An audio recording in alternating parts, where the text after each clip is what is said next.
Well, hello to you. Good afternoon from not very sunny Littleport.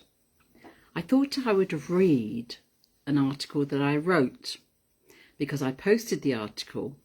Then I thought to myself, I don't know, I just felt prompted that perhaps I should read it out. And I was a bit daunted because it's rather a long one.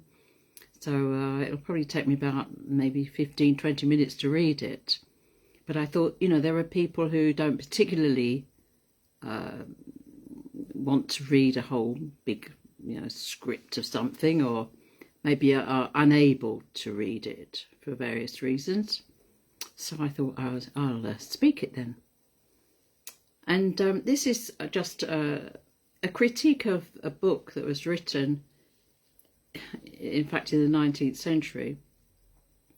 And it contained a few discrepancies that I felt needed remedying and should have really been perhaps done before republication, at least this last time.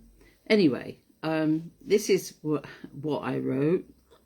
And if you've got any questions to ask about it, because this is a live thingamabob, please feel free to sort of comment or something, and at the end I'll try and do what I can. And hopefully this will continue for as long as we need. So I called it Remedying Some Facts, included in Emma Hardinge Britten's 1879 book, The Faiths, Facts and Frauds of Religious History. Emma Hardinge Britten is credited with being the mother of the Spiritualist National Union. Indeed, she was instrumental in gathering together the many spiritualist churches that sprang up post-1853, when spiritualism first came to Britain, to participate in a conference every year. The first National Conference of Spiritualists was held in 1890 in Manchester, where Emma was based, which led to the establishment of the Spiritualist National Federation, and in October 1901 it was renamed as the Spiritualist National Union. They are responsible for reprinting many of Miss Hardinge Britten's works, as well as those of distinguished scholar and benefactor of the Spiritualist movement and the SNU in particular, Arthur Findlay, who left the SNU his copyright. The problem is that tracts written in the 19th and up to the latter years of the 20th century are prey to repeating false information, and therefore compounding the mistake by extrapolating and using inappropriate descriptive language by proxy, reiterating and publishing offensive passages, etc., and then reproducing their work in toto without necessary revision renders those who do print it culpable. In 1994, I resigned from the SNU's Press and Publications Committee over just those principles. The union were wanting to print a special edition of Findlay's Rock of Truth, and I was asked to look at preparing its publication. I was given a proof copy of the book by the manager of Stanted Hall. It was an original edition, kept casually in a cupboard in the Blue Room. I took it with me as I was off to Israel, where I held circles for development and gave some talks on spiritualism and demonstrations of mediumship. And every morning I would go up on the roof of my cousin's apartment on Mount Carmel, near Stella Maris and Elijah's Cave, armed with a notepad, a pen and the original book, and spent 2 hours trawling through Arthur Findlay's work and having a conversation with him as I was making the changes therein. I've never forgotten the butterfly who came and sat with me for some of those mornings while I pondered and edited. A few weeks later, I had sent each member of the committee my manuscript and proposals for the new book's design. At the next meeting at the Arthur Findlay College at Stanted Hall, I turned up in good spirits, armed with my manuscript and annotations so they could see where the text was altered. I'd already secured in principle distribution via the top bookseller chain of shops, W.H. Smith, a triumph I felt for a spiritualist publication. When the meeting started, all the members said they could not detect any changes at all, so I basically shot myself in the foot when I began to explain the changes. They all responded in the same way. You cannot change his words. I explained the need for an inclusive, non-racist revision that would not detract from the original, rather enhance it, and that W.H. Smith would consider selling it. They repeated that Findlay's words could not be changed, even though they couldn't see the changes themselves. I took my notes that I duplicated from my briefcase and plonked them down on the table around which we were sitting. I stood up and said, "I'll give you some time to compare these and decide. If you've not contacted me by this afternoon, I resign from this committee." I was editing the SNU members' in-house circulation, the New Communicator at the time, by the way. I resigned. However, I did thereafter design and produce a special edition of the original book when I became editor of Psychic News, and penned the introduction for Eric Hatton, the SNU president, to which I requested he signed his name. Which former episode brings us back to whether old spiritualist terms, however venerable and venerated the author, should be treated as though they are untouchable holy writ. Indeed, Arthur Findlay, writing in the 1930s, uses work on religion that relies extensively on published essays by debunkers of the established world religions who base their opinions on their own and others' investigations that give credence to the flawed theorising.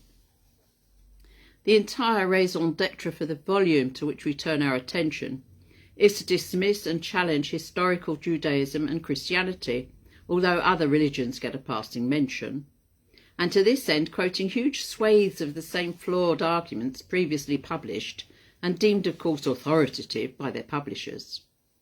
The same sources used by Arthur Findlay, who also had Emma Hardinge Britten's book as a handy reference of such authors that she lists as references at the beginning.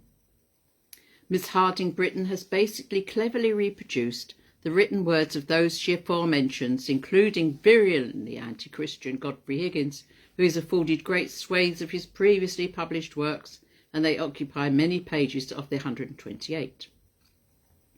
Unfortunately, great social reformer that he was, he also displayed a bigotry that underlies and on occasion breaks into his verbiage that should not be endorsed by right-thinking people.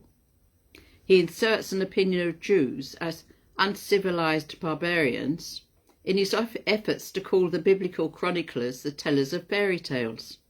And this is printed by Miss Hardinge Britten and has now seen the light of day again, thanks to the reprint sans revision by the SNU. Herein lies the rub. Arthur Findlay himself abhorred ignorance and set about trying to ameliorate that with his own series of books dealing with spiritualism. His Curse of Ignorance is considered a must-read volume. It also draws extensively on all those previously published works of the anti-religionists, including the one presently under scrutiny. One of the aspects of ignorance that bothered Mr. Findlay JP was the common lack of a formal level of education in the often good mediums in his day. So when he gave his country home to the SNU as a college for psychic and spiritual studies in 1964, he asked that general education classes should also be on the syllabus. The problem of ignorance is that the ignorant don't know that they are, and this is not necessarily about knowing the 3 R's. Arthur Findlay was landed gentry, and his class bias kept into his writing. He described someone as having the intelligence of the working man. Without flinching in his memoir Looking Back, written after WW2, he recalls his daughter's visit to the luxurious living quarters of friends stationed at the Dachau camp just before the outbreak of war. I can tell you about the wholesale plagiarism of the works of Higgins and his fellow anti-religionists, where they all quoted from each other extensively. There is a maxim that warns, just because a lie is oft repeated, it doesn't make it true. I found many books of similar nature to each other, not least because they are basically all cleverly constructed rewrites, much in the style of Miss Hardinge Britten's.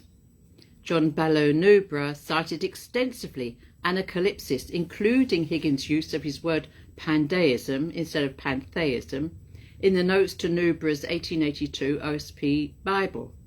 Similar, possibly related coinings of pandeism have occurred elsewhere. Kirsty Graves, author of the 1875 book, The World's 16 Crucified Saviours, derived many of the most important facts collated in his work from the Anacalypsis. Vsevolod Solovyov, author of the 1895 book A Modern Priestess of Isis, was alleged to have plagiarized extensively from Higgins, among others. The same investigator also alleged similar plagiarism in founder of Theosophy Madame Blavatsky's 1888 work, The Secret Doctrine. 20th century author Alvin Boyd Kuhn and contemporary author Tom Harper, both proponents of the Christ myth theory, reference Higgins in their writings, particularly in Harper's 2004 bestseller, The Pagan Christ. But in this welter of ire directed towards the religious beliefs of millions, there has been some retaliation. Did Jesus exist? The Historical Argument for Jesus of Nazareth is a 2012 book by Bart D. Ehrman, a scholar of the New Testament. In this book, written to counter the idea that there was never such a person as Jesus of Nazareth at all, Ehrman sets out to demonstrate the historical evidence for Jesus' existence, and he aims to state why all experts in the area agree that, whatever else you may think about Jesus, he certainly did exist. Ehrman examines the historicity of Jesus and includes some criticism of Christ mythicists, as he does in other works such as Forged and Jesus Interrupted. He disregards an apologetics-based or otherwise religiously charged approach to aim at looking at the New Testament using historical critical methodology. He argues that a specific historical Jesus really existed in the 1st century AD, even as accounts about that figure later on brought in additional misinformation and legendary stories. Ehrman states multiple reasons still remain to see things as framed around a flesh and blood actual person. Ehrman surveys the arguments that Christ's mythicists have made against the existence of Jesus since the idea was first mooted at the end of the 18th century. To the objection that there are no contemporary Roman records of Jesus' existence, Ehrman points out that such records exist for almost no one, and there are mentions of Christ in several Roman and Jewish works of history from only decades after the crucifixion of Jesus, such as Josephus' Antiquities of the Jews and Tacitus' Annals. The author states that the authentic letters of the Apostle Paul in the New Testament, which Ehrman believes are 1 Thessalonians, Galatians, 1 Corinthians, Philippians and Philemon, 2 Corinthians and Romans, were likely written within a few years of Jesus' death, and that Paul likely personally knew James the Just and Peter the Apostle. Although the Gospel accounts of Jesus' life may be biased and unreliable in many respects, Ehrman writes, they and the sources behind them, which scholars have discerned, still contain some accurate historical information. So many independent attestations of Jesus' existence, Ehrman says, are actually astounding for an ancient figure of any kind. Ehrman dismisses the idea that the story of Jesus is an invention based on pagan myths of dying and rising gods, maintaining that the early Christians were primarily influenced by Jewish ideas, not Greek or Roman ones, and repeatedly underlining that the idea that there was never such a person as Jesus is not seriously considered by historians or experts in the field at all. Many specific points by Ehrman concentrate on what may be regarded as the embarrassments and failures of the various depictions of Jesus Christ found in the Gospels and the works of Paul, which point to an account based on a real person, which was embellished rather than a made-up figure. He notes that Jews in the 1st century AD expected their Messiah to come from Bethlehem, and Jesus is described as growing up in Nazareth, a dilemma that is simply not addressed in the Gospel of Mark, which has no nativity account, even though it is regarded as the earliest Gospel. The betrayal of Jesus by Judas is another example, as critics of early Christianity found it strange that the Messiah would display the lack of personal awareness and foresight even to keep his close followers in line. Ehrman states that such things would make sense for a historical Jesus, whom multiple people believe to have grown up, lived and died in a certain time and place. as opposed to a purely mythological figure with malleable personal details. It contains scathing criticism of the writers, bloggers and internet junkies who call themselves mythicists. Ehrman says that they do not define what they mean by myth and maintains they are really motivated by a desire to denounce religion rather than examine historical evidence. He discusses leading contemporary mythicists by name and dismisses their arguments as amateurish, wrong-headed and outlandish. United Methodist pastor and biblical scholar Ben Witherington III, who is usually very critical of Ehrman's works, praised the book and thanked Ehrman for writing it. The Christian Science Monitor wrote that his newest book has turned some of his perennial critics into fans, at least temporarily. British New Testament scholar Maurice Casey praised Ehrman's book, but also stated that it contained a small number of regrettable mistakes grossly exaggerated by mythicists. He therefore proceeded to write a book against the mythicist position himself, called Jesus, Evidence and Argument on Mythicist Myths. Emma Hardinge Britten did not have the advantage of living to see the results of archaeological findings in Israel that have proved the facts she stated were not facts. Places that did not exist actually have been discovered to be correctly placed and are facts. On page 120, quote, John was baptizing in Ainon near Salin in Judea because there was much water there, close quote.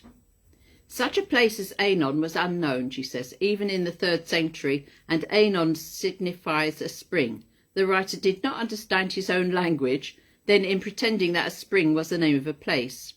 The account in the 4th Gospel of the Pool of Bethesda, with all its circumstantial description of miraculously created powers, is, like the miracle performed there, a fiction. Neither Josephus nor any of his contemporaries mention such a place, nor has any such locality, nor even a tradition of its existence been found, except in the fertile imagination of the evangelist. I write, the pool is and was for centuries before Jesus gave healing there to a paralysed man, St John's Gospel, near a Byzantine church and the Lion's Gate in Jerusalem. Then she writes, near a city of Samaria, which is called Sychar, no such place was ever known, and though the most elastic explanations have been fitted to this difficulty in the hope of explaining it away, such great biblical scholars as Credner, Ewald, Heinzenberg, etc. only make confusion worse, confounded, by striving to find places to fit Sychar that will not fit, meanings for the term that will not apply. Now I write this. Sychar is east of Shechem, and it's also the name of the old Arabic village of Ascar, near where Jacob's well is to be found. It exists. Taylor, in a still longer and more damaging list of Bible impossibilities than we could find room for in many sections, describes their gross inapplicability to Jewish authorship. Cheek. Thus, this is what she writes, thus he departed into Galilee and leaving Nazareth, came and dwelt at Capernaum, which is much such geographical accuracy as if one should relate the adventures of a hero who departed into Middlesex and leaving London came and dwelt in Lombard Street, or to bring the matter near home, who departed into New South Wales and leaving Sydney came and dwelt in George Street, etc., etc., etc., she says. The Galilee is northern Israel. I have been near Nazareth and visited Tiberia, aka Tiberias, which is south of Capernaum, now Kfar Nahum or Talum in Arabic, also on the banks of the Kinneret, the Sea of Galilee.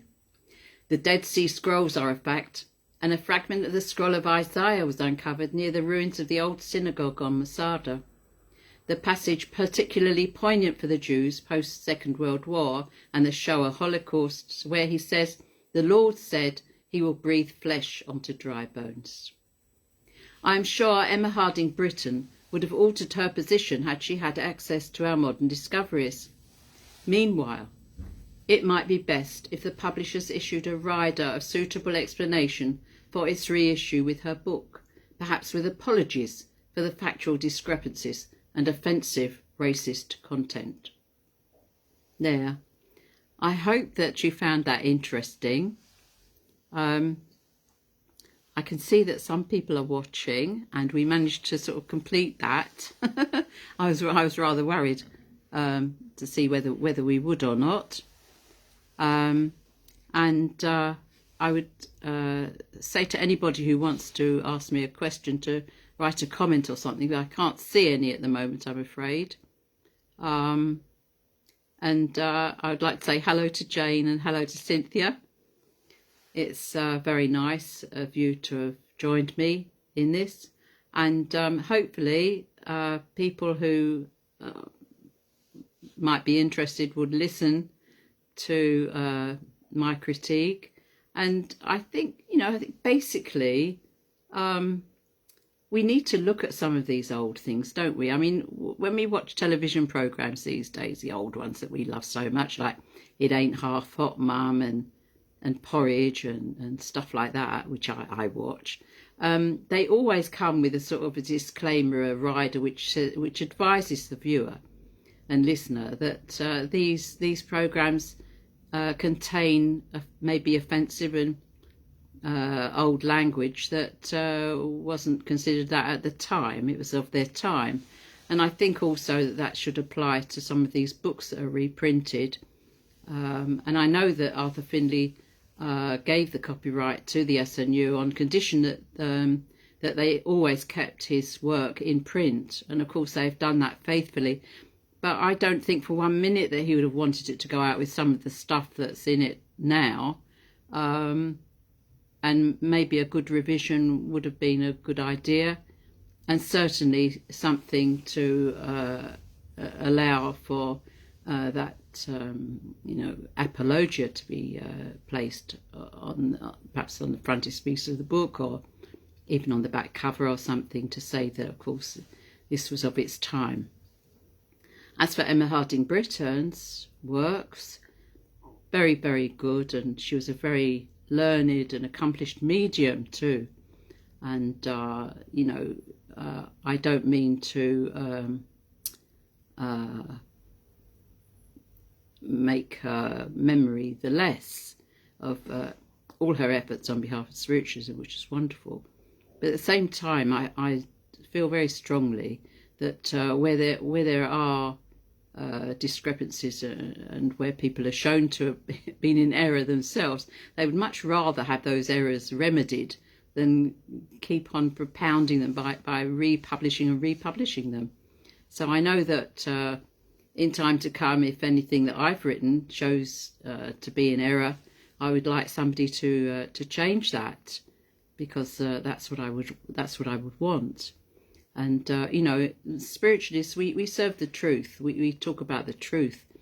Arthur Findlay, in his Rock of Truth, the first line is, "What is truth?" And we have always looked for that truth. And if we find that what we thought was the truth was not the truth, there was something wrong with it, then we need to change our tack and accept new fact. So I hope that you've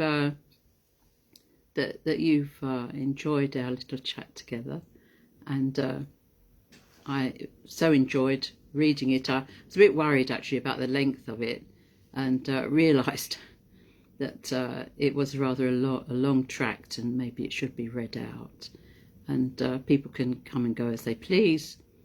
But we all serve the truth, and the spiritualist movement is marvellous, absolutely marvellous, and we're so lucky in this day and age to have access to all the kinds of technologies that they just didn't have even 20, 30 years ago.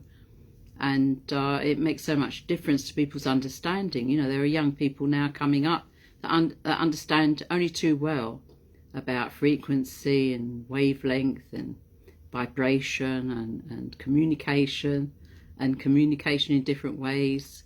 It's just marvellous. And of course we have all those exploratory expeditions into space, and the universe is getting smaller and smaller. And in the old days, people used to look up and think that the sky was a sort of a shell over the flat Earth, and we've moved a long way on from that, haven't we? I hope. I think there is a flat earth society still, one to which I would definitely not belong. But I do wish you well, and hope that you have found something of interest. That if you want to make a comment or something, I will answer that, you know, when we come off the air, as it were. And I will wish you Godspeed for the rest of your time, and I hope that you've enjoyed this little chat. Oh yes, and when I actually flagged that I was going to do this live, I actually had the temerity to plant my book next to Emma Hardinge Britten's The Spiritualist Handbook, and of course people are able to purchase that too. You can buy Emma Hardinge's books on Amazon, and you can certainly buy mine. So you might be interested to read The Spiritualist Handbook, which has, I think, about 332 pages of interesting information and workshops, information on spiritualist practices, mediumship, healing, and it even includes some Dear Lynn letters that were sent to me when I was I think I put some in that I answered when I was at Psychic News. And I did used to answer people's queries for Tiscali as well when I worked for them. So, you know, on the basis that sometimes we like to see other people's messages, and it gives us an uplift and gives us some information as well about our own situation. And of course, as we know, our loved ones who've been down here and forced to leave us and go on their own spiritual pathway into the heavenly realms, they are able to communicate back to us through mediums, decent mediums that is, genuine mediums, and make their presence felt in our daily lives. And we're so happy to know that. And it doesn't mean to say that you don't have to be religious. You can have any religion you like. You can belong to any religious philosophy and belief system that you want to and still be a spiritualist. That's what I say. And, you know, let's hope that the world moves forward in a more spiritual and enlightened way when everybody understands that we are all one spirit. We all come from one spirit. We are all of the one spirit. And each other, you know, we must treat each other as equals, no matter what we look like or sound like or the colour of our skins, anything like that. It's just absolutely ridiculous, because within our bodies we are spirit, and that spirit is just the colours of the rainbow. And we just need to love one another as ourselves. So, yeah, on that note, I think I better get off. And I hope that you've enjoyed this little chat with me, and find the critique that I wrote interesting. Bye for now. God bless you and yours.